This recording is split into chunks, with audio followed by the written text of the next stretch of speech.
Emma Mary Tiglao, pambato ng Pilipinas sa Miss Grand International 2025, ay patuloy na umaani ng papuri mula sa kanyang mga kapwa-kandidata at netizens. Macaulay the PH, your passion the lover channel. Mag-subscribe ka na! Tiglao, pambato ng Pilipinas sa Miss Grand International 2025, ay patuloy na umaani ng papuri mula sa kanyang mga kapwa-kandidata at netizens dahil sa kanyang likas na aura at personalidad. Kilala si Emma sa kanyang bubbly at approachable personality.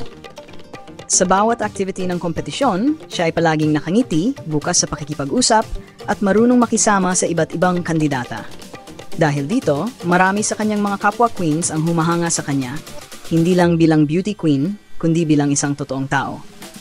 Hindi lang sa loob ng pageant bubble siya napapansin. Pati media at mga Thai netizens ay nahumaling sa kanyang good vibes. Sa bawat kilos, dala niya ang natural na energy na magaan at masaya. Laging positibo, laging handa makisabay, at laging nagpapakita ng genuine na pakitungo. Kung titignan, lumalabas na ang pinakamalakas na sandata ni Emma ay hindi lang ang kanyang ganda at aura, kundi ang kanyang personalidad na natural na nagdadala ng good vibes.